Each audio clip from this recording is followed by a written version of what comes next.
할렐루야. 우리 한번 서로 한번 인사합시다. 말씀 있는 자리가 복된 자리입니다.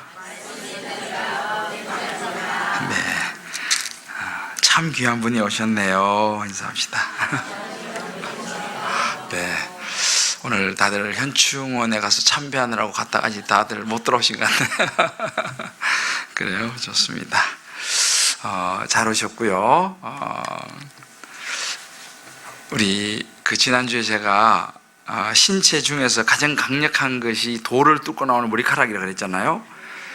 근데 누가 나한테 이야기를 했어요. 목사님, 그거보다 더 강력한 게 있습니다. 이 머리카락이 돌을 뚫고 나오는데 이 머리카락이 못 뚫고 나오는 신체의 부위가 있다는 거예요. 여자의 턱이랍니다.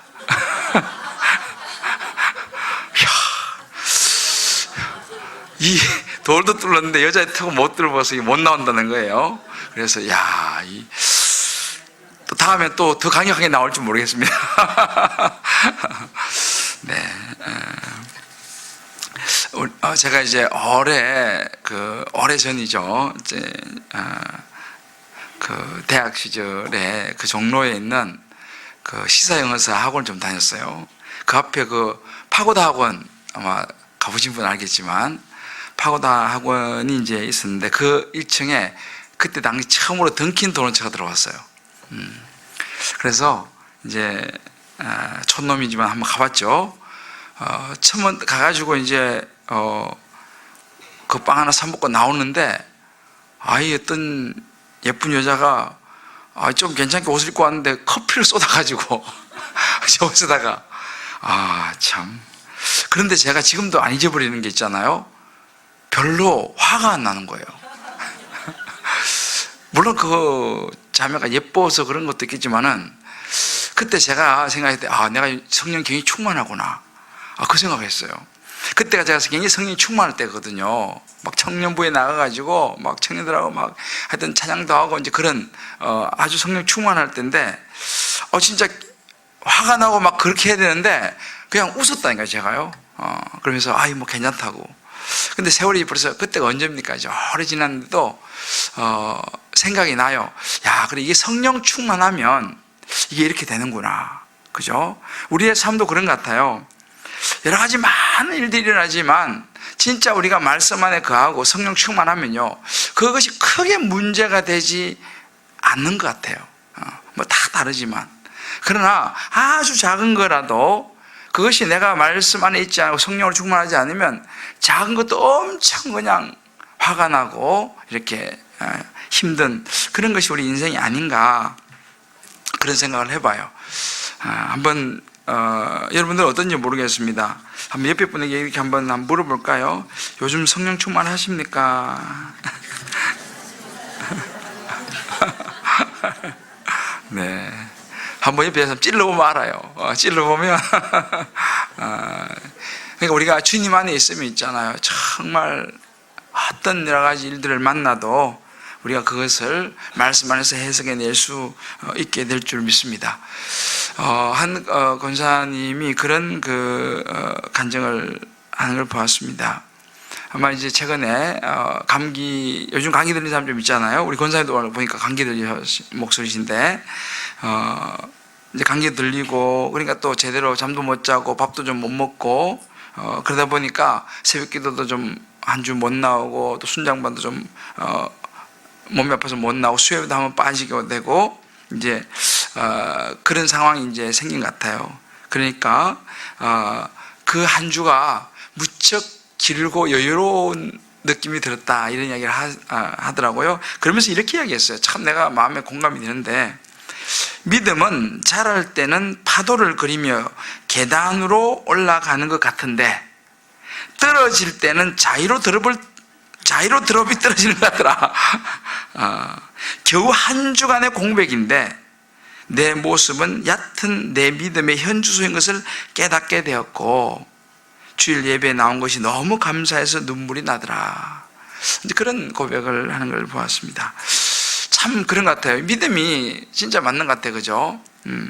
믿음이 자랄 때, 믿음을 쌓을 때는 진짜 이 계단을 올라가는 것처럼 이게 쉽지 않아요, 그죠? 한 개당 한 개당 정말 쌓아가지고 제자훈련 세가족 하고, 야, 언제 제자훈련 받나? 또 제자훈련 1단계 하고 또 2단계 하고, 그 한 단계 한 단계 올라가기 굉장히 힘들거든요, 사실은. 그죠? 무지 힘들어요, 계단 올라가는 것처럼.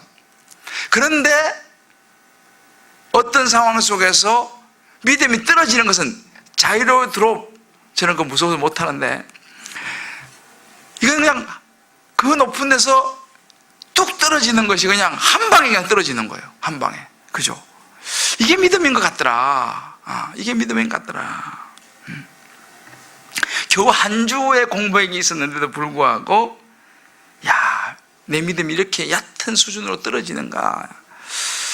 이건 어떤 것 같습니까? 저는 참 공감이 되더라고요, 이게. 그냥 참 쌓아 올리는 건 진짜 힘들어요. 쌓아 올리는 건 시간도 많이 걸리고 정말 힘이 드는데, 진짜 그냥 무너지는 건 순식간에 무너져 버리는 것을 보면서, 야, 정말 정신을 바짝 차리지 않으면 우리 신앙이 믿음의 경주라 그랬잖아요. 믿음의 경주. 그죠? 그러니까 요이 땅 해가지고 처음에는 얼마든지 잘 달릴 수 있죠. 그죠? 처음에는 얼마든지 잘 달릴 수 있는데, 마지막까지 골인하는 게 너무 중요하더라는 거예요. 뭐든지 다 그래, 신앙이. 우리의 신앙의 삶은 정말, 처음에는 좀 그냥 어설프고 좀 그렇더라도 꾸준히 가서 마지막에 내가 달려갈 길을 마치고, 그죠? 사도 바울이 얘기했잖아요. 믿음을 지키고 선한 싸움을 싸우고 내 달려갈 길을 마쳤다라고 하는 고백처럼, 그러니까 결국 우리 인생은 싸움인 것 같아요. 싸움. 오늘도 여기 이제 싸움에 대한 이야기가 나오는데, 그렇게 꾸준하게 가는 것이 너무너무 중요하다라는 생각을 해봅니다. 우리 한번 옆에 분, 우리 서로 이렇게 한번 격려했으면 좋겠습니다. 우리 끝까지 가야 합니다. 할렐루야. 자유롭다면 안 돼요. 진짜 좀 천천히 가더라도 있죠. 좀 천천히 가더라도 정말 떨어지지 않는 그런 신앙. 지금 우리가 이제 이번에 보는 것이 이제 이 베드로전서 말씀인데, 이 베드로전서의 말씀이 사실은 한마디로 말하면 성도들이 과연 이런 상황 속에서도 근심하지 않고 믿음을 지켜낼 수 있는가라고 하는 그런 부분을 이야기해 주고 있습니다. 우리가 사는 시대하고 사실 거의 같다고 보시면 돼요. 당시 이 로마가 이제 지배하고 있는 그런 시대 속에서, 당연히 로마가 지배하니까 로마의 그 황제라든지 로마의 그런 문화가 들어왔죠. 그리고 우상들을 숭배하는 그런 사회적인 분위기가 이제 유대뿐만 아니라 전 소아시아, 당시에 이 로마가 점령하고 있는 모든 나라의 이제 분위기였습니다. 황제를 숭배하는 그런 가운데서도 두 부류의 예수 믿는 사람이 있었어요. 한 부류는 이 메시아닉 주라고 하는 말 들어보실 텐데, 유대인들인데 예수를 믿는 유대인이에요. 유대인들은 예수를 안 믿잖아요. 근데 유대인이면서도 예수를 믿는 사람들이 한 부류가 있었어요. 이 사람들은 유대인에게 굉장히 박해를 받았죠. 왜냐하면 유대인들은 예수를 안 믿는데 나사렛에서 무슨 선한 것이 나겠느냐 하고, 지금도 유대인들은 메시아를 기다리고 있습니다. 예수를 인정하지 않죠, 구원자로. 그러니까 그런 그 유대인들에 의해서 굉장히 핍박을 당하는 거죠. 왜? 예수 믿는다고. 그렇게 해서 메시아닉 주라고 해서 유대인 그리스도인이 있었고, 또 한 부류는 당시에 이제 여러 곳에 이 소아시아나 이런 곳에서 이제 예수를 믿는 이방인이 있었습니다. 유대인이 아니었지만 예수를 믿게 된 이방인 그리스도인이 있었어요. 이제 말하면 이제 개종한 사람들이죠. 근데 이 사람들이 당시에 굉장한 어려움과 고난과 핍박을 받았습니다. 왜냐하면 예수를 믿는다는 것 때문에. 그리고 당시 로마 사람들의 눈에도 안 좋게 보였고, 또 유대인들에게도 안 좋게 보였고, 왜냐하면 자기들하고 다르니까요. 자기들의 하는 여러 가지 문화를 그대로 따라가지 않으니까요. 이 사람들 아주 이제 싫어하죠. 그때 이 베드로 사도가 이제 이 편지를 써서 그런 어려움을 당하고 있는 유대인 그리스도인들, 또 여러 소아시아에 흩어져 있는 이방인 그리스도인들에게 이 편지를 써서 이제 그 성도들에게 이 편지를 통해서 하나님의 메시지를 전하는 것이 이 베드로 전서예요.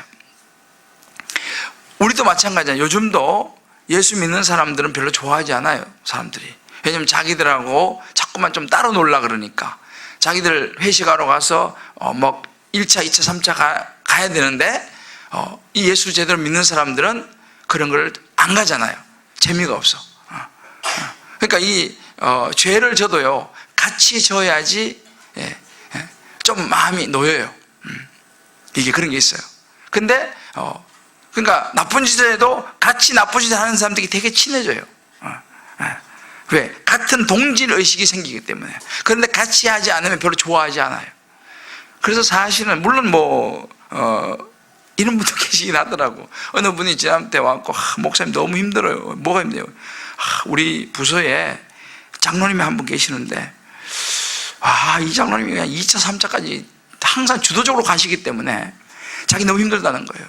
그래서 자기는 안 갈라 그러면은, 야, 나도 가는데 네가 왜 안 갈라 그래? 따라와.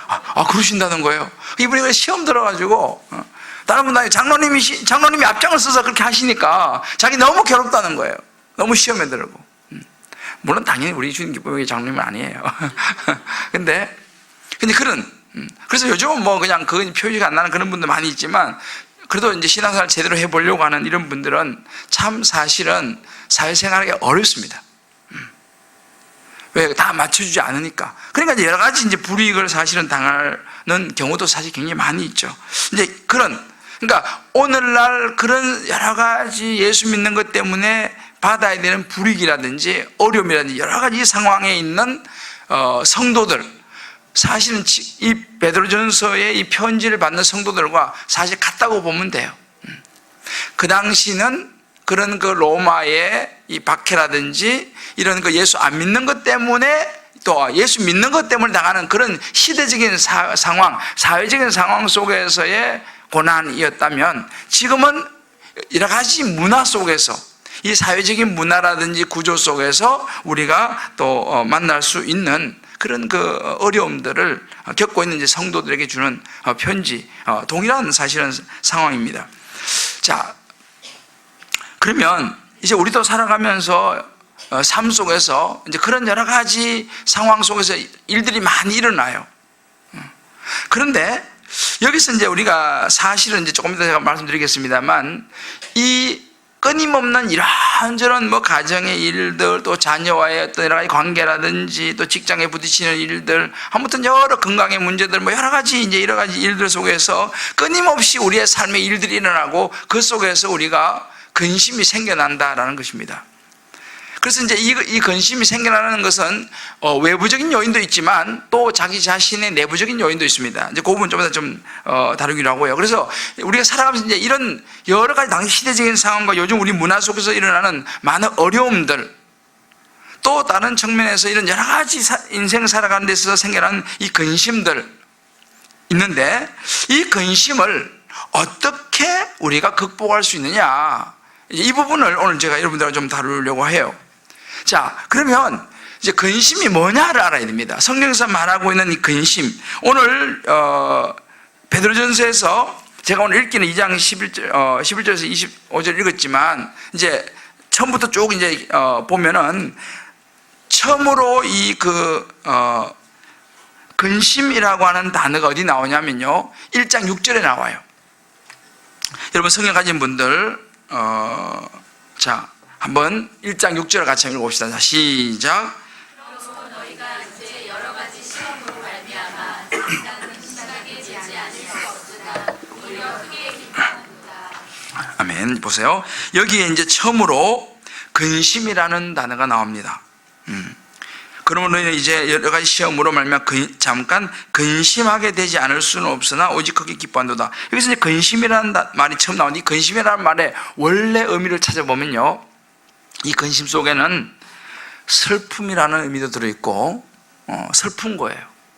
또 이 근심이라는 것은 막 그걸 인내하고 참아내야 되는 거예요.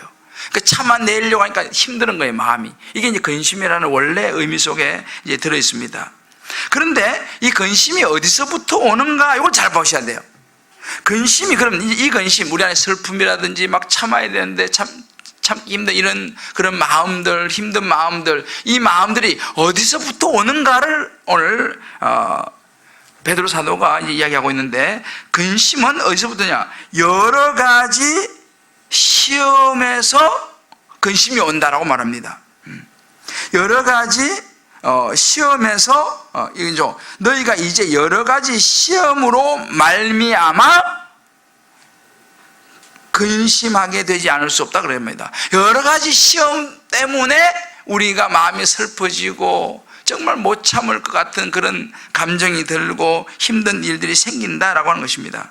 자, 그러면 여기서 말하는 근심이 오는 것이 여러 가지 시험에서 오는데, 그러면 여기서 말하는 여러 가지 시험이 뭐냐? 이걸 이제 또 우리가 잘 알아야 돼요.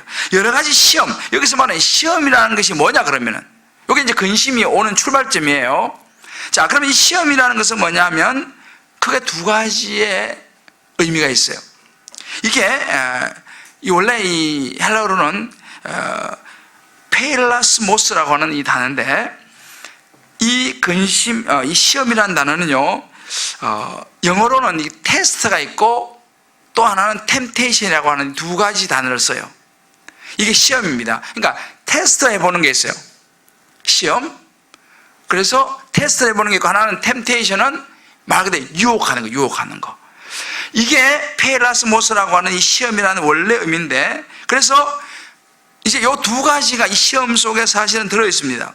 그런데 첫 번째 거는, 이거는 내 잘못이라기보다도 나를, 하나님이 욥을 이제 테스트 해보잖아요. 그죠? 뒤에 이제 나오지만, 욥이 뭔가 뭐 잘못해서가 아니에요.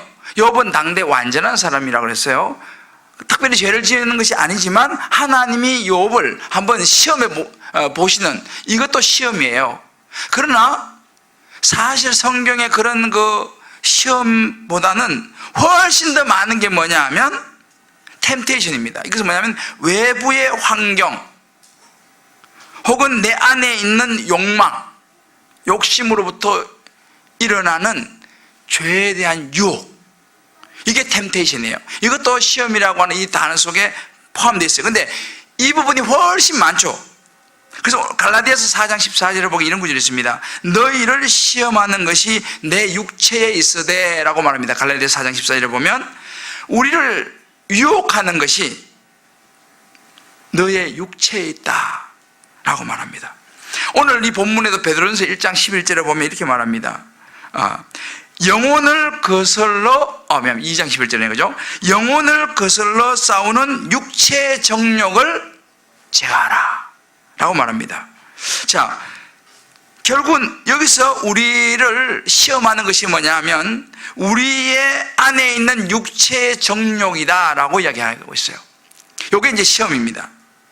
그래서 시험이라는 것은 제가 말씀드렸죠. 이 페라스모스라고 하는 이 단어는 두 가지 의미, 테스트의 의미, 이것은 외부적인 어떤 것보다도 우리는 큰 문제가 없어요. 큰 죄를 지은 것도 아니지만 욥의 경우처럼 우리를 테스트해 보기 위해서, 때로 하나님이 우리를 테스트하기 위해서 주어지는 그런 근심, 시험도 있고, 그러나 그런 경우는 많지 않다는 거예요. 욥의 경우는 하나님께서 그렇게 우리를 근심하게 하는 경우도 있지만 그런 것은 많지 않고, 대부분의 경우는 외부 환경을 통해서 자극을 받아요. 우리가요, 자극을 받아요. 교회에 딱 이렇게 오는데 나도 괜찮은 백 하나 들고 왔다고 생각하고 들고 오는데 저쪽에서 들고 오는 백이 나보다 한 수 위야. 이게 뭐지? 이렇게 되는 거죠. 그러면 이 백을 사준 남편이 그렇게 고맙다가도 한 수 위에 백을 들고 오는 저 집사님 보고 나면 갑자기 남편이 원망스러워. 왜 내 남편은 저 정도 수준으로 나에게 백을 안 사주지? 뭐 이렇게 되는 거죠. 그죠? 그러니까 외부적인 환경 자극을 받는 거예요. 다른 사람을 딱 보면서 그전에는 괜찮았어요. 이만하면 나도 괜찮다 하고 그걸 보면서 만족스럽게 딱 나오는데 갑자기 앞에서 나타난 예쁜 애가 딱 보이는 거야. 난 뭐지? 뭐 이렇게 되는 거지.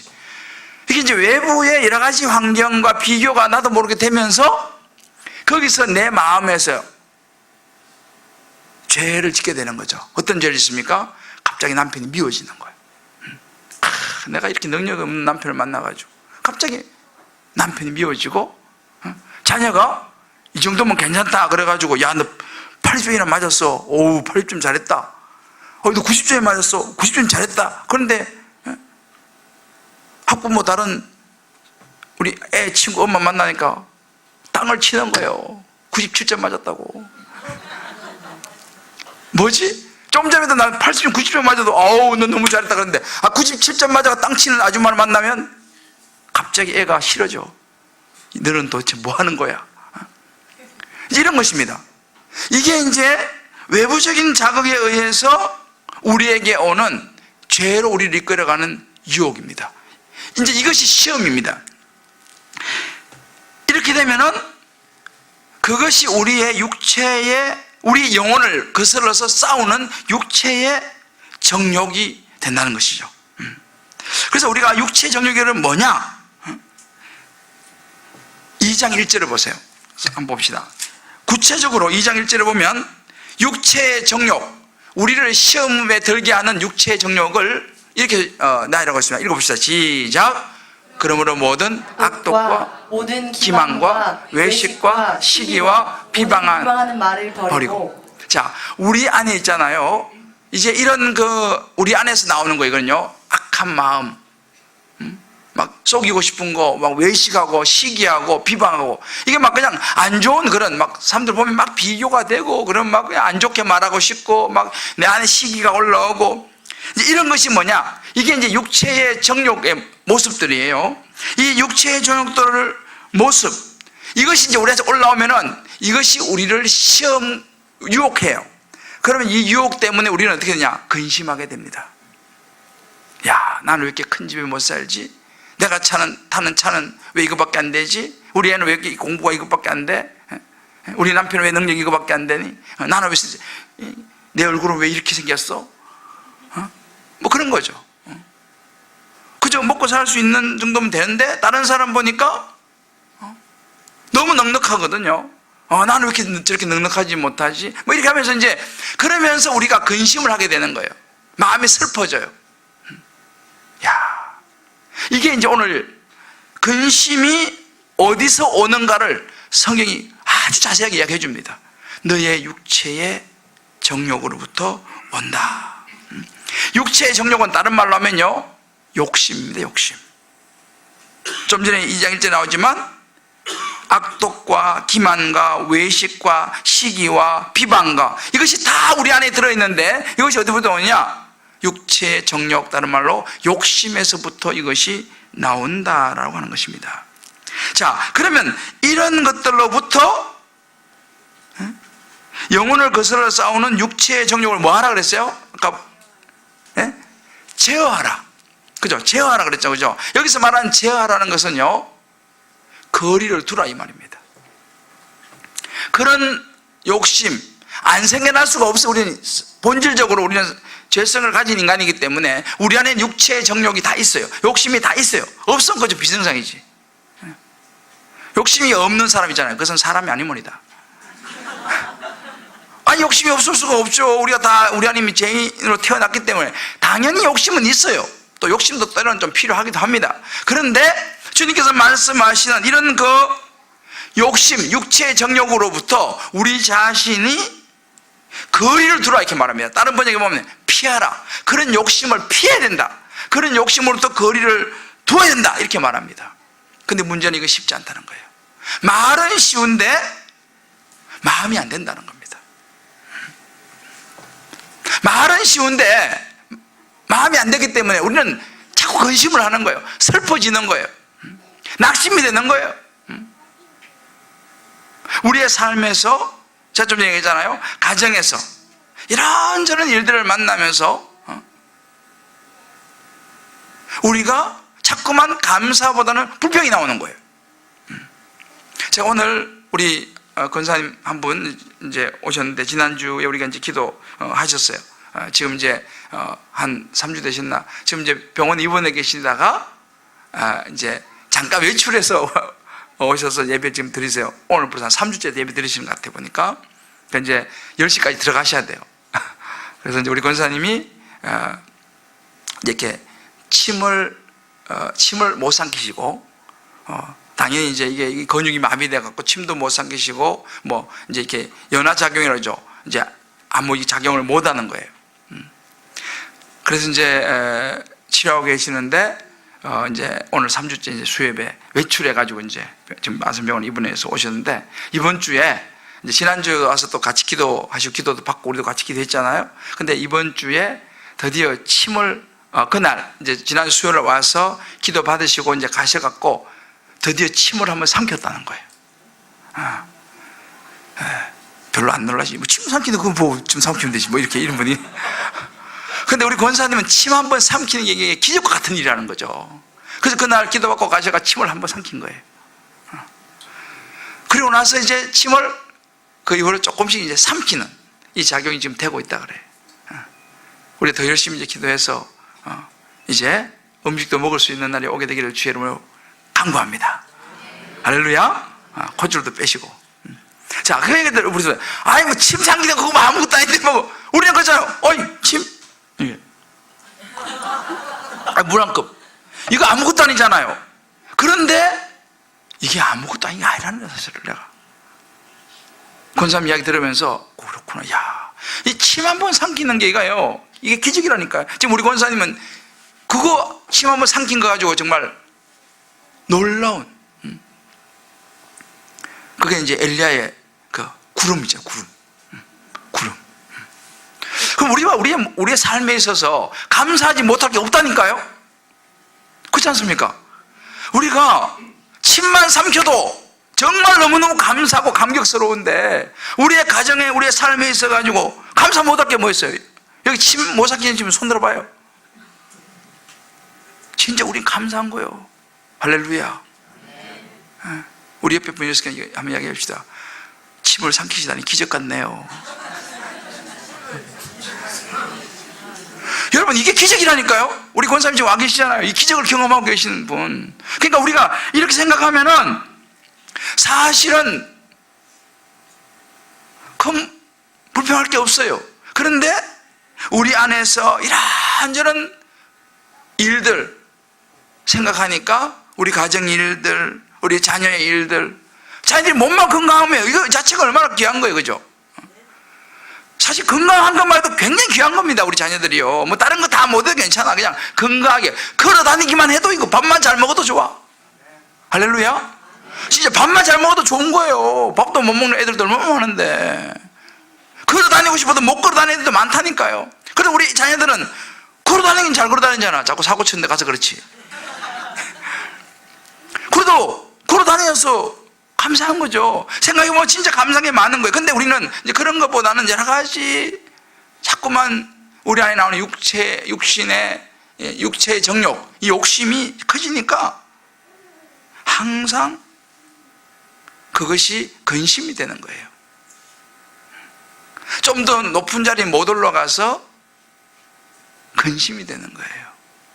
좀 더 많이 벌지 못해서 근심이 되는 거예요. 좀 더 좋은 차를 타지 못해서 근심이 되는 거예요. 우리가 사는 세상 끊임없는 경쟁 사회지 않습니까? 그러니까 이게 경쟁이라는 말은 그 안에 끝까지 이게 그냥 움켜잡아야 되는데, 그러다 보니까 그 안에서 늘 항상 뭐가 있어요? 근심이 있어요. 근심이 거기서부터 오는 겁니다. 오늘 육체의 정욕으로부터 우리 자신을 피하고 거리를 둬야 되는데 이거를 못하니까 우리는 날마다 그것 때문에 근심하는 거예요. 우리 안에 그 욕심 때문에. 결국 욕심 때문에 근심하는 거다. 성경이 우리에게 말해주고 있습니다. 그러면 우리가 근심을 극복하는 방법이 뭐냐? 간단한 거예요. 욕심을 가지치게 하는 거예요. 할렐루야. 우리 자녀가 밥만 잘 먹고 건강해도 감사합니다. 욕심을 가지치게 하면요, 서울대학에 안 가도 감사합니다. 설사 대학에 못 가도 감사합니다. 왜? 건강하니까. 이렇게 우리가 욕심을 가지치게 하는 만큼 우리의 마음의 근심이 사라질 줄을 믿습니다. 근데 문제는 이게 가능하냐는 거예요. 그죠? 욕심을 가지치게 하는 게 가능하냐는 거예요. 베드로 사도가 그것이 가능하다고 말합니다. 어떻게 가능하냐? 오늘 우리가 베드로전서 1장부터요, 오늘 우리가 읽었던 이 부분에서 중요한 한 가지 원리를 가르쳐주고 있어요. 자, 베드로전서 1장 1절을 같이 한번 읽어봅시다. 자, 베드로전서 1장 1절. 자, 시작. 예수 그리스도의 사도 베드로는 본도, 갈라디아, 갑바도기아, 아시아와 비두니아에 흩어진 나그네, 곧 하나님의 자, 1절. 1절. 나오기 싫은가 봐요. 자, 예수 그리스도의 사도 베드로는 본도, 갈라디아, 갑바도기아, 아시아와 비두니아, 이제 소아시아 여러 지역들이에요. 어떤 사람이요? 흩어진 나그네, 이렇게 말합니다. 흩어진 나그네. 자, 그 다음에 우리가 11절 말씀. 자, 오늘 우리가 읽었던 말씀의 2장 11절. 자, 2장 11절. 오늘 우리가 읽었죠? 성경책. 나왔네, 그죠? 읽어봅시다. 시작. 사랑하는 자들아, 거류민과 나그네 같은 너희를 권하노니 영혼을 거스러 싸우는 육체의 정욕을 제어하라. 자, 우리가 우리의 마음속엔 육체의 정욕과 욕심을 가지치게 할 수 있는 방법이 뭐냐? 우리 자신이 흩어진 나그네요, 거류민과 나그네라고 하는 것을 아는 거예요. 우리 인생이, 나의 인생이 나그네 인생이다라고 하는 것을 아는 것입니다. 베드로 사도가 처음부터 이야기를 하는 거예요. 특별히 2장 11절에는 거류민과 나그네 같은 너희를 이렇게 말합니다. 이게 영어로 보면, 영어의 버전이 여러 가지 버전이 있는데, 제네바 바이블이라고 하는 GMV라고 하는 게 보면 이렇게 나와요. As strangers and pilgrims. 이 strangers는 그냥 그야말로 이제 낯선 사람들, 나그네를 의미합니다. 그리고 pilgrims. 그야말로 순례자. 그러니까 우리를 지칭할 때에 이렇게 낯선 나그네들 혹은 순례자들 이렇게 표현하고, 또 다른 NIV 성경이 이렇게 말합니다. As aliens and strangers in the world. 세상에 있는 aliens, 외계인들, 그리고 strangers, 낯선 사람들, 나그네들 이렇게 말합니다. 누가요? 너희들이. Dear friends, I urge you.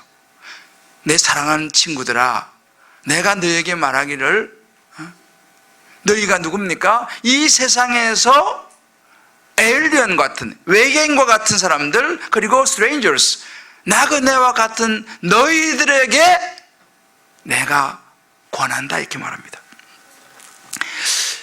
이게 굉장히 중요한 부분이에요. 내가 어떤 사람이냐를 아는 게 중요한 거예요. 나는 나그네라는 거예요.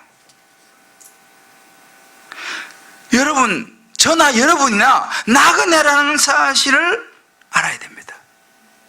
이 땅에 천년 만년 살 수 있는 존재가 아니라, 우리는 이 땅에 살다가요, 여기 지금 3학년, 4학년, 5학년, 6학년, 7학년, 8학년, 9학년도 계시네요, 우리 권사님. 9학년도 계세요. 학년이 다 달라.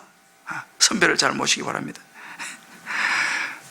그렇지만 우리는 10학년까지 살지 11학년까지 살지 모르지 우리는 떠나간다는 거예요. 떠나간다는 것입니다. 이게 우리 인생이라는 거예요. 너희들 이것을 잊지 말라는 거죠. 너가 아무리 뭐 그냥 움켜쥐고 조금이라도 더 어떻게 하려고 이렇게 하고 막 이렇게 해도 너는 이 땅에서 strangers, pilgrims, 순례자야. 순례자는 가는 거예요. 나그네는 지나가는 거예요. 외계인은요, 여기가 우리 고향이 아니라니까요. 우리의 고향은 천국에 가야 돼요. 우리 이 땅에 영원히 살지 못합니다. 이것을 분명히 알아라는 거예요. 이거를 알 때 너가 그렇게 그냥 아웅다웅 그냥 꼭 그냥 무슨 서울대학을 가야 되고 꼭 뭔가를 막 성취해야 되고 반드시 그냥 어떻게 돼야 되고 그 마음을 거리를 둘 수 있다 이렇게 말합니다. 목사님, 내가 그 부탁했던 찬양 가사 어디 있어요? 없는데? 내가 오늘 찬송을 한 곡 부르려고 그냥 없으면 그냥 불러요. 그래요? 고마워요.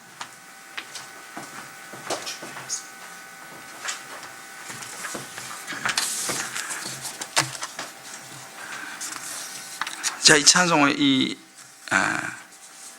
여러분 뭐 옛날 찬송인데 반주가 될지 모르지만 이 세상은 나그네 길. 제가 이거 한번 불러볼게요. 1절만. 이 세상은 나그네 길 나는 다만 나그네 나 반주 돼요? 그냥 불러도 돼요. 들은 하늘에서 날 오라고 부르니 나는요 이 땅에 있을 마음 없어요. 이 세상 나의 집은 아니요. 우리 구주 머지않아 다시 오시네. 천사들은 하늘에서 날 오라고 부르니 나는요 이 땅에 있을 마음 없어요. 우리가 있잖아요, 이런 찬송을 한 번씩 불러야 돼. 근데 우리는 자꾸만 착각을 해. 천년만년 살 것 같아. 그죠? 천년만년 살 것 같아 우리는. 그죠? 저도 잊어버려요 자꾸. 우리는 천년만년 살 것 같아. 지금 내가 좀이라도 더 이렇게 하는 거 그거 가지고 천년만년 살 것 같아요. 그래가지고 은행 잔고가 두둑하면 마음이 든든해요. 뭐 하나 장만해 놓으면 막 그거 뭐 마음이 든든해요. 그죠? 하나 더 마련하고 싶어.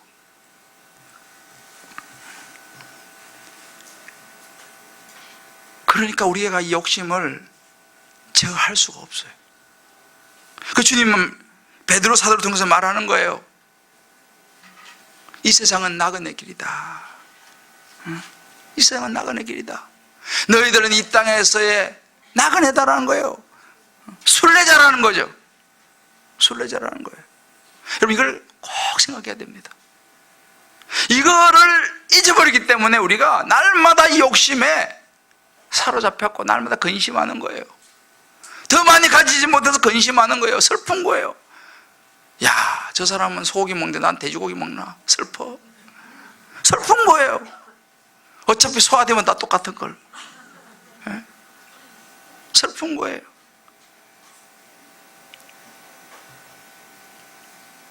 우리 찬송 한번 1절만 같이 한번 불러봅시다. 반주를 좀 확실히 자신 있게 해줘요. 이 세상은 나그네 길 나는 다만 나그네 야의 집은 저 하늘 저 너머 있고 천사들은 하늘에서 나로라고 부르니 나는요 이 땅에 있을 맘 없어요 이 세상 나의 집은 아니요 우리 구주 머지않아 다시 오실 때 천사들은 하늘에서 날 오라고 부르니 나는요 이 땅에 있을 맘 없어요. 할렐루야. 기억하세요. 나그네 인생이라는 거예요. 나그네 인생. 인생은 주막과 같아. 주막. 주막은 집이 아니잖아요. 두 번째로 근심을 극복하는 방법을 베드로 사도 우리에게 이야기해 줍니다. 우리의 인생에 있어서 이 여러 가지 시험에서 근심이 온다 그랬잖아요. 그런데 여러 가지 시험에서 근심이 오는데 여러 가지 시험 중에서 이 시험이란 말이 페이라스모스라고 하는 단어라고 그랬죠. 그 안에는요 욥과 같은 그런 테스트가 있다 그랬어요. 그래서 보면 1장 7절에 보면 불의 연단이라는 말이 나오고 2장 12절에 보면 악행한다고 비방을 받고 2장 19절에 보면 세상에서 부당함과 억울함을 당해요. 그러니까 사실은 이거는 우리의 잘못은 아니에요. 예수 믿는 것 때문에 당하는 수많은 고난이 있어요. 예수 믿는 것 때문에 오히려 사람들이 모함을 하는 그런 경우도 있어요. 이건 내 잘못은 아니에요. 그죠? 욥의 경우죠. 자, 이렇게 우리 욕심 때문에 오는 이 근심은 나그네 인생이라는 것을 기억하면서 너희가 그 근심을 극복할 수 있다고 말씀하고 계세요. 그런데 또 다른 측면으로 우리가 여러 가지 예수 믿는 것 때문에 내가 고통을 당하고 여러 가지 핍박을 당하고 많은 일들이 생길 때 어떻게 그럼 그 근심을 극복할 수 있느냐? 오늘 2장 19절에 나옵니다. 자, 2장 19절 한번 띄워줘봐요. 같이 읽어봅시다. 시작. 부당하게 고난을 받아도 하나님을 생각함으로 슬픔을 참으면 이는 아름답다. 자, 이제 이거는 부당한 고난이에요.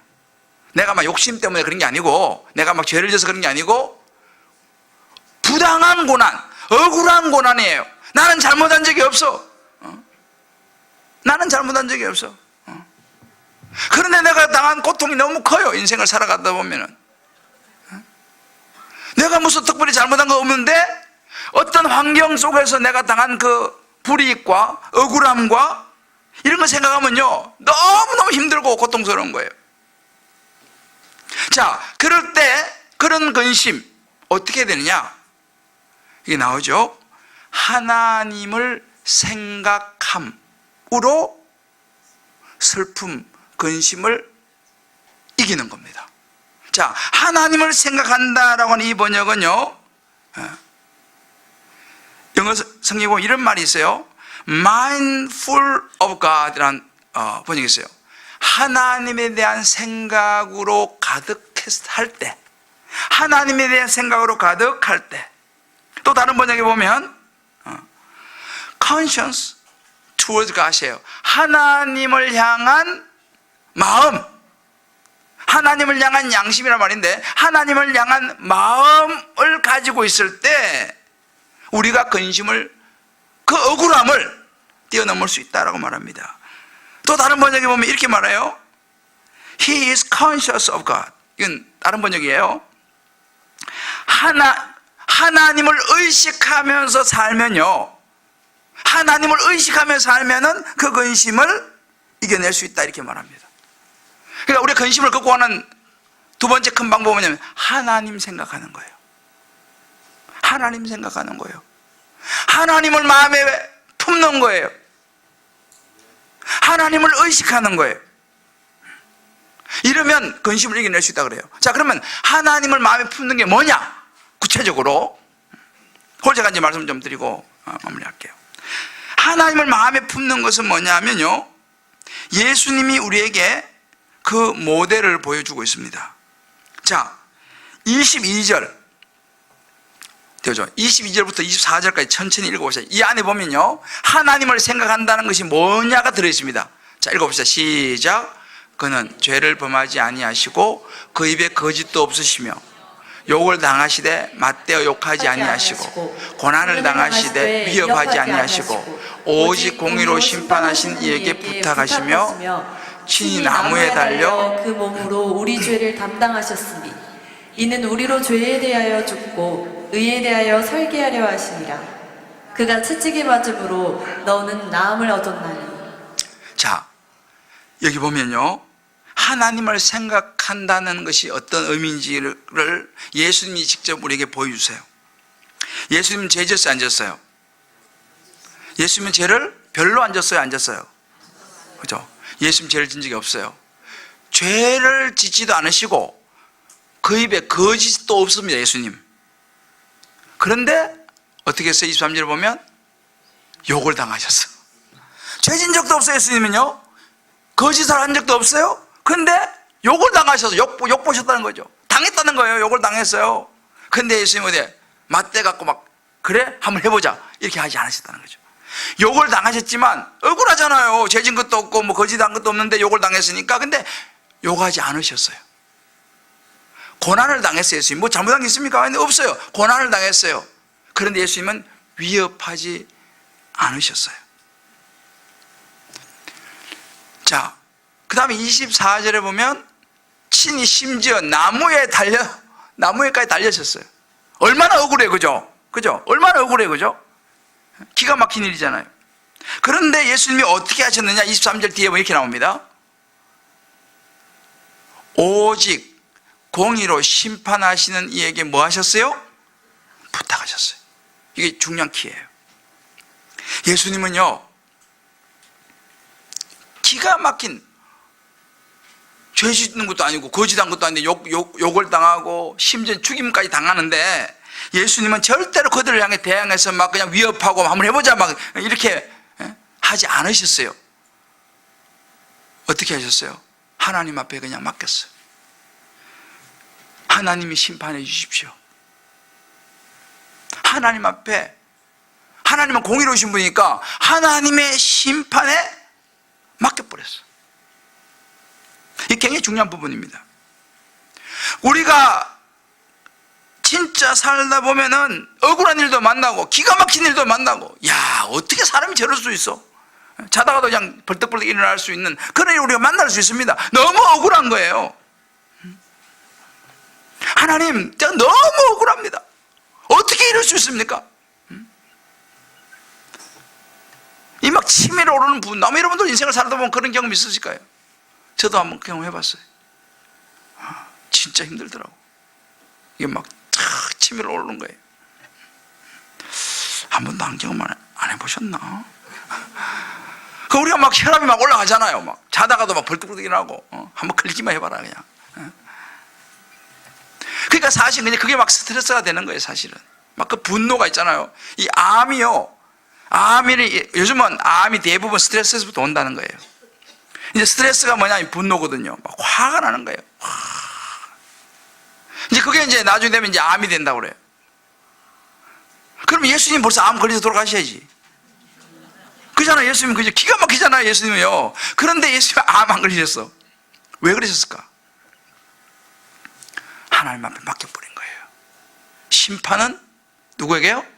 하나님. 이게 굉장히 중요한 부분이에요. 하나님께, 하나님, 주님 아시죠? 심판은 주님 해주십시오. 공의의 하나님에게 심판을 맡겨버린 거예요. 내가 이거 가지고 막 열받고 막 어떻게 저거 어떻게 좀 이렇게 하면은 내가 스트레스 받아 안 걸린다니까요. 내가 근심이 떠날 날이 없어요. 분노가 떠날 날이 없어요. 생각만 하면 막 자다가 벌떡벌떡 잠이 깨요. 근데 이것을 더 이상 하지 않고 누구한테 맡겨요? 하나님께 맡겨버리는 거예요. 심판을 하나님께 맡겨. 하나님 아시죠? 하나님이 공정하게 심판해 주십시오. 예수님이 그렇게 하셨어요. 해결사 대신 하나님께 맡겨버렸습니다.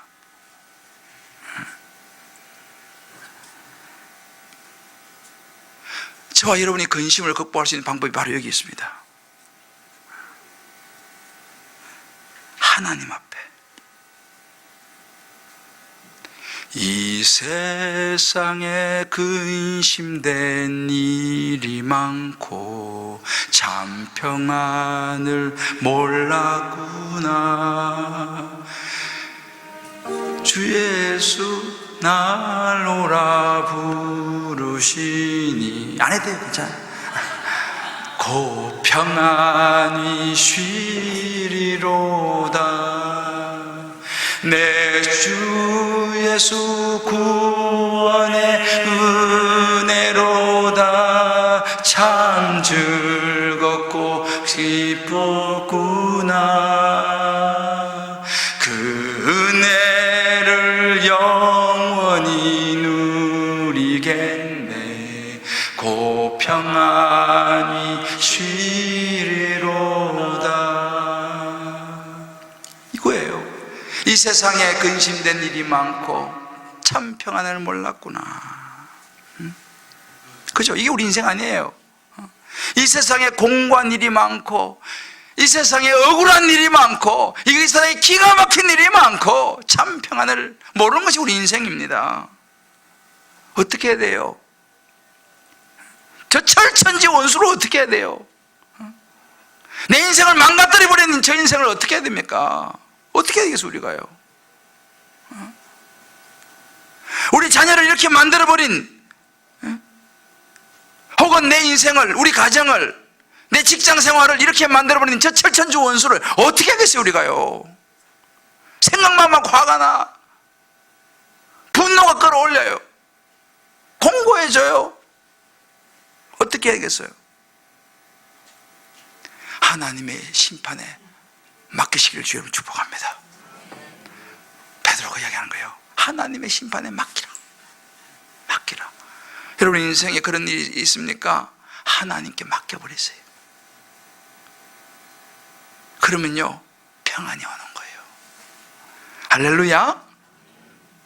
굉장히 중요한 부분이에요. 맡기는 거예요. 하나님에게.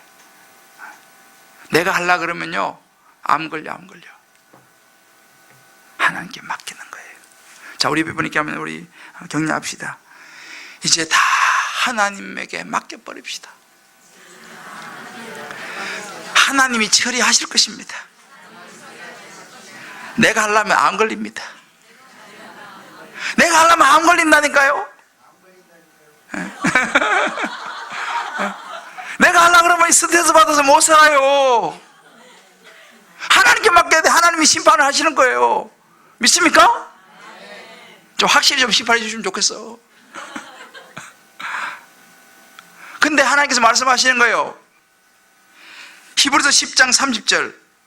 자, 히브리서 10장 30절 찾아봅시다. 이건 찾아봐야 돼. 히브리서 10장 30절. 성경책을 대충 가지고 오시면 좋아요. 다 찾았어요? 히브리서 10장 30절. 하나님께서 뭐라고 말씀하시는가 한번 봅시다. 히브리서 10장 30절 다 찾았어요? 한번 읽어볼까요? 시작. 원수 갚는 것이 내게 있으니 내가 갚으리라 하시고 또 주께서 그의 백성을 심판하리라 말씀하신 것을 우리가 아노니. 아멘입니까? 우리 하나님 믿잖아요. 그죠? 하나님 그래요. 원수 갚는 건 나한테 있다. 내가 갚을 것이다. 걱정하지 마. 내가 해결해 줄게. 주님 그렇게 말씀하시는 거예요. 또다시 주께서 그의 백성의 심판하리라 말씀하신 것을 우리가 안다 그랬습니다. 그러니까 하나님께서 야, 너 걱정하지 마. 내가 해결할게. 너 이제 내놔버려. 내가 알아서 할 테니까. 주님 이렇게 말씀하시는 거예요. 여러분 마음의 공고함과 근심과 분노 이런 게 있습니까? 오늘 이 밤에 이 말씀 붙잡고 하나님의 심판에 맡기시고 돌아갈 때는 또 다 보따리 또 싸가지고 풀어놨다 또 다 싸가지고 이놈 나쁜 놈 이러면서 또 가지 마시고 오늘 이 자리에서 다 풀어놓고 하나님의 심판에 맡기고 돌아가시기를 주의 여러분 축복합니다. 그럼 여러분 근심이 사라져요. 또 한 가지는요, 주님께서 하나님, 이게 이제 하나님을 생각함으로 근심을 이기는 방법이에요. 또 하나는 뭐냐면 이 베드로전서 1장 7절을 읽어봅시다. 베드로전서 1장 7절 7절에서 우리 한 10절까지 읽어봅시다. 자, 1장 7절 여기 나오네요. 읽어보시죠. 시작. 너희 믿음의 확실함은 불로 연단하여도 없어질 금보다 더욱 기회하여 예수 그리스도께서 나타나실 때 칭찬과 영광과 존귀를 얻게 할 것이라. 예수를 너희가 보지 못하였으나 사랑하는도다. 이제도 보지 못하나 믿고 말할 수 없는 영광스러운 즐거움으로 기뻐하니 믿음의 결국 곧 영혼의 구원을 받음이라. 이 구원에 대하여는 너희가 임할 은혜를 예언하던 선지자들이 연구하고 부지런히 살펴서 자기 속에 계신 그리스도의 영이 그 받으실 고난과 후에 받으실 영광을 미리 증언하여 누구를 또는 어떠한 때를 지시하는지 상고하니라. 네. 자, 여기 보면 하나님을 생각한다라고 하는 의미가 뭐냐면요, 예수 그리스도가 나타나실 때에 내가 받을 칭찬과 영광과 존귀를 생각한다는 것입니다. 부활의 날을 생각한다는 것입니다. 천국을 생각한다는 것입니다. 구원을 생각한다는 것입니다. 우리 이 땅의 삶이 전부가 아니잖아요. 그죠? 이 땅의 삶이 전부가 아니에요. 우리는 이 땅에서 당하고 예수님 십자가에 죽으시고 그러나 부활하시지 않습니까? 우리가 이 땅의 삶이 되고 억울하고 당하고 정말 그냥 이런저런 일들이 많이 있지만 하나님을 생각한다라고 하는 이 의미 속에는요, 장차 우리가 받을, 오늘 말씀하셨잖아요. 너가 장차 나의 나라에 이르렀을 때에 너가 한 그 일로 칭찬을 받을 것이다. 너가 영광을 누리게 될 것이다. 존귀를 얻게 될 것이다. 그러니까 너가 지금은 안 보인다는 거예요. 지금은 보지 못하나 말할 수 없는 영광스러운 기쁨으로 즐거워한다 그랬습니다. 우리가 그 지금 보입니까? 지금 천국이 보여요? 보시면 손 들어봐요. 난 천국이 보입니다. 난 아무리 봐도 안 보여. 여러분, 우리 눈에는 지금 천국이 보이지 않습니다. 하나님의 영광과 존귀가 눈에 보이지 않아요. 그런데 우리는 뭐예요? 그거에 대한 믿음이 있는 것입니다. 할렐루야. 그래, 내가 이 땅에 사는 동안 참 남들 볼 땐 찌질하게 사는 것처럼 느껴지고 남들 볼 땐 이렇게 저렇게 참 억울하고 진짜 별 볼 일 없고 그렇게 여겨질지 모르지만은 나는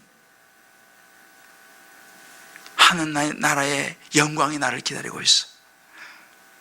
존귀와 하나님의 칭찬이 나를 기다리고 있어. 바울이 그 얘기했잖아요. 나의 달려갈 길과 주 예수께 받은 사명 곧 하나님의 은혜 복음 증한 일을 마치라니 조금도 나의 생명을 귀한 것으로 여기지 아니하노라 그랬습니다.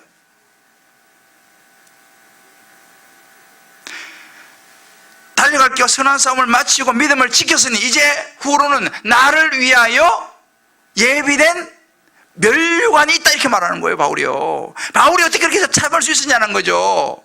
어떻게 그런 신앙의 경주를 끝까지 갈 수 있었냐는 거죠. 바울은요, 영광의 면류관을 생각했다는 사실을 믿으시길 주 여러분 축복합니다. 그러니까 다 참을 수 있었던 거예요. 이게 하나님을 생각함으로 의미 속에 들어있습니다. 제가요, 목사잖아요. 제가 하나님을 생각하면서 하나님의 천국에 대한 영광과 하나님의 칭찬과 이런 것이 없으면요, 제가 참을 수 있겠어요? 전 이 목사 안 해요. 저는 이거 안 해도 먹고 살 수 있잖아요. 그런데 그 무엇보다도 때로는 억울하고 때로는 이런저런 있지만 제 안에는 뭐가 있냐? 하나님에 대한 생각이 있어요. 저도 다 생각이 있어요. 저도 어벙해 보여도요, 다 생각해요. 저도 결국 남는 거는 주님의 주님을 위해서 드리는 시간과 이 모든 것만이 남는다는 것을 제가 아는 거예요. 이게 하나님을 생각하는 거예요. 이 하나님 생각하면서 때로는 억울해도 참고, 현충일 날도 교회 오고, 전도하고, 봉사하고, 땀 흘리고, 그거 왜 해요, 그거? 그렇잖아요. 요즘 같은 바쁜 세상에 왜 합니까, 그런 거? 어리석게. 다 생각이 있는 거예요. 이게 하나님을 생각함으로 감당하는 겁니다. 그러니까 그런 분들은 정말 지혜로운 분이에요. 이제 나중에 보세요. 여러분 주변에 있잖아요. 잘 보여야 될 사람들이 있어요. 아무한테 잘 보이면 필요 없어. 주님 앞에 칭찬을 많이 받을 만한 사람한테 잘 보여야 돼. 그래 천국 가서 콩고물이나 떨어질 거 아니겠어요? 예? 여러분 주변에 저분은 천국 가면 상급 많겠다 이런 분들한테, 그런 사람들한테 좀 잘 보여놔야 돼요. 정말입니다. 이거는. 왜? 하나님 나라 가면 칭찬이 많을 거거든. 나 우리 이호승 권사님 좀 잘 보려고 그래. 하나님 칭찬이 많을 거거든. 그렇지 않습니까? 이게 하나님을 생각하는 거예요. 이건요, 죄송하지만 교양으로 교회 다니는 사람들한테는요, 이게 무슨 말인지 이해가 안 돼요. 요즘은 죄송하지만 교양으로 교회 다니는 사람들 굉장히 많아요. 교양으로. 물론 안 다니는 것보다 낫겠지만은 천국 가서 상금 별로 없을 거예요. 우리가요, 오늘 이 베드로 사도를 통해서 이야기하는 거예요. 왜 참아야 되느냐? 하나님을 생각함으로 참는다는 거예요. 그러면 이것이 나중에 어떻다고요? 아름답다 그랬습니다. 19절. 네. 한번 띄워줘 볼래? 19절이요?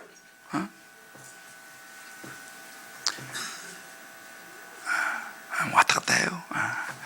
자, 뭐 괜찮아요. 저도 참 사람이 많이 좋아지고 있어요, 지금. 그래요. 하나님 생각하면서 이런 거 참는 거예요, 내가 지금. 그죠? 자, 그러니까 하나님을 생각함으로 슬픔을 참으면 이게 뭐라고요? 아름답다는 거예요. 아름답다는 거예요.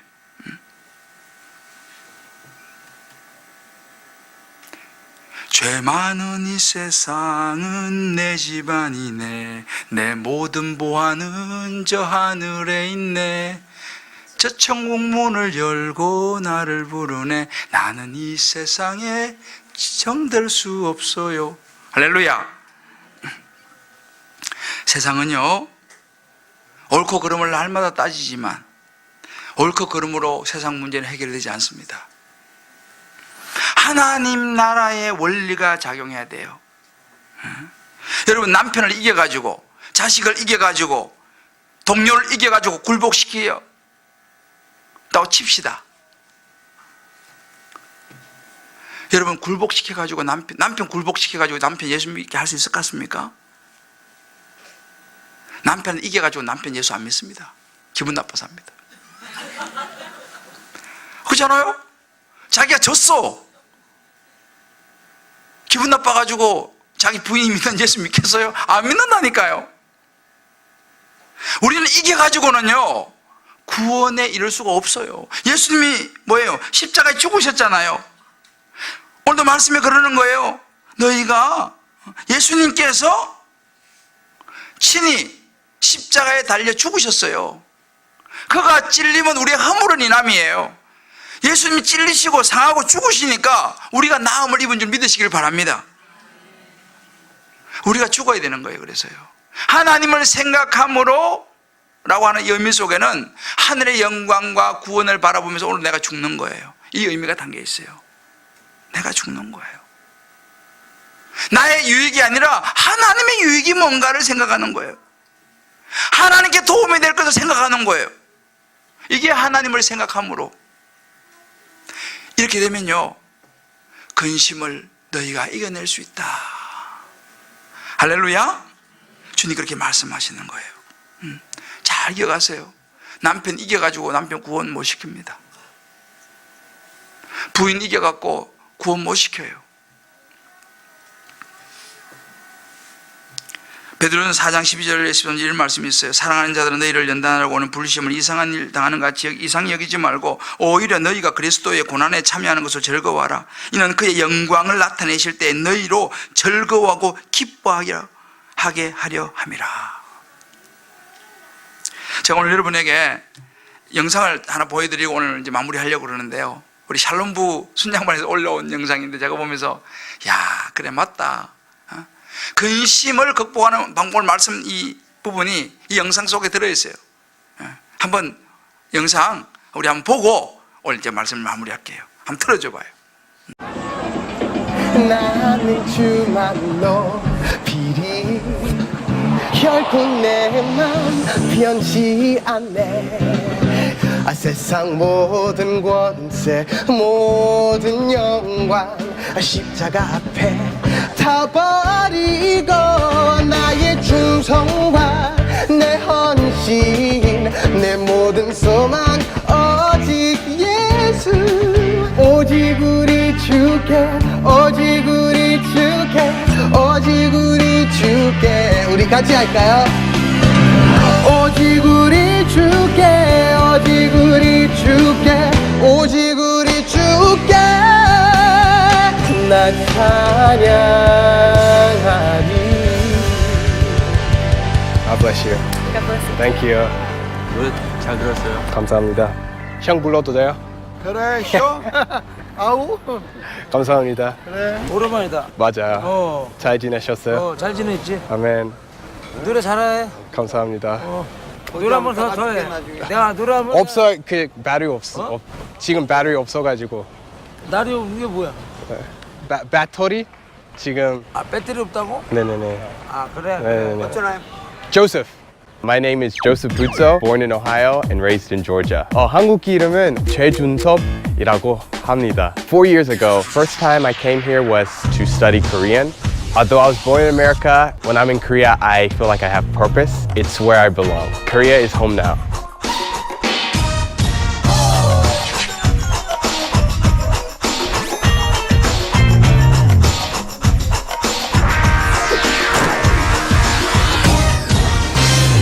One of the reasons why I started to busk was to share the gospel through music, but also to challenge them to use the talents that God has given them to spread the gospel.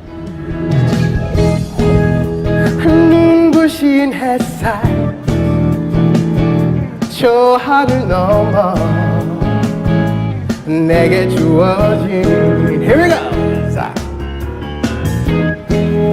내 안에 기쁨의 노래 멈출 수가 없네 주님의 사랑. 저는 한국에 작년에 이사했어요. 그때부터 좀 힘든 일이 많이 경험하고 있어요. 돈 좀 부족하게 되었고 외로웠고 지금도 힘든 일도 아직 있어요. 근데 어려움 가운데 진짜 하나님을 만났어요. 여기 있는 사람 중에도 지금 힘든 시간 있을 수도 있으니까 제가 말하고 싶은 말 있어요. 포기하지 마세요. 그것보다는 예수님 믿으세요. 진짜 많이 도와주실 거예요. 진짜 제가 경험했으니까 말하는 거예요. 예수님 진짜 살아 계시는 분이십니다. A lot of people are probably curious as to why I chose Korea to spread the gospel. But one thing is, as Christians, we're all supposed to spread the gospel. So I believe it wasn't me who decided to come and spread the gospel in Korea, but God chose Korea specifically for me. 찬양 진짜 은혜 많이 받았어요. 네, 감사합니다. 네네네, 축복합니다. 감사합니다. 저도요, 사랑해요.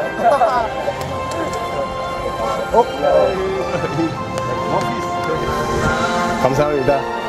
예수님 믿으신가요? 기도할게요. 네, 감사합니다. 죽음도 생명도 졌다도 하늘의 어떤 권세도 You better get it. 아멘. 부르신 곳에서 나는 예배하네. 어떤 상황에도 나는 예배하네.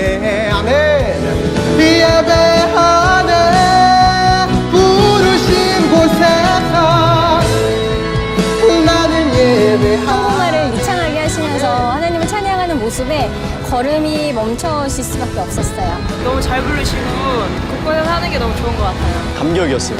정말 다윗처럼 사람을 바라보는 게 아니라 하나님을 지금 바라보고 있구나. 이렇게 열정적으로 하는 분 처음 봤어요. 진짜 저분처럼 하고 싶어요. 저는. 아무 이유 없이 자유하고 기뻐하는 거 보면서 아 저렇게 기뻐할 수 있구나. 신앙이라는 건 좀 저런 모습 아닐까. 그러니까 내가 믿는 하나님 너도 믿었으면 좋겠고 내가 이렇게 기뻐하니까 너도 기뻐했으면 좋겠어. 이런 마음. 그래서 저 친구 볼 때마다 행복해요. 복음, it's the good news. And because it's good news, it's something I want to tell everybody. I want people to know the good news. 어떤 상황에도 나는 예배하네. 부르신 곳에서 나는 예배하네. 주님, 어떤 상황에도 나는 예배하네. 주님께 영광을 돌립시다. 아멘. 축복합니다. 아멘. 아멘. 할렐루야. 반갑습니다. 사랑하는 성도 여러분, 이게 진짜 신앙생활 아니겠습니까? 그죠? 자기 힘들 때도 많고, 돈도 없고, 이제 여러 가지. 우리 친구가 미국 와요. 주립대, 그래도, 나와가지고, 야, 참, 외국 사람이긴 하지만, 우리도 살아가다가 여러 가지 일에 어려운 일도 있고, 지금 또 있는 분도 계실 것이고, 우리가 근심 앞에 설 때, 이 근심을 어떻게 해석하느냐가 중요한 거예요.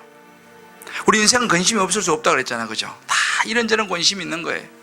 이 근심을 어떻게 볼 거냐? 어떻게 말씀을 해석할 거냐? 이게 중요한 거죠. 오늘 우리 베드로 사도가 그 이야기 해주는 거예요.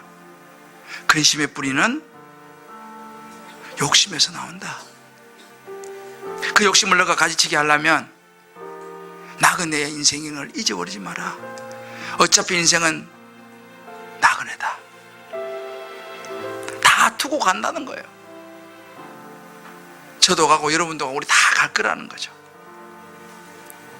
이제 우리가 인생 앞에 여러 가지 고난과 근심 앞에 우리 원칙을 딱 정해야 돼요. 두 가지 원칙이에요. 이걸 잘 기억하면요, 우리가 근심을 극복할 수 있어요. 첫 번째는요, 우리 봤죠? 심판을 하나님께 맡기는 거예요. 하나님께서 하십시오. 그리고 두 번째는 천국을 바라보는 거예요. 이게 하나님을 생각한다는 거랬죠. 천국 바라보고 이 땅에서 내 삶이 어떨지라도, 사람들이 나를 어떻게 볼지라도, 우리 좀 전에 우리 찬양한 우리 형제처럼 진짜 이게 신앙생활이잖아요. 진짜 예수 믿는 거잖아요. 할렐루야. 때로 여러분들 부당하게 고난을 받을지도 몰라요. 그렇지만 하나님 생각하면서 잘 감당하시면 여러분을 하나님께서 너 참 아름답다라고 하실 줄 믿습니다. 할렐루야. 우리 한번 이렇게 한번 축복합시다. 우리 옆에 있는 권사님, 집사님, 우리 장로님, 하나님 보시기에 참 아름다우실 겁니다. 이렇게 해주세요.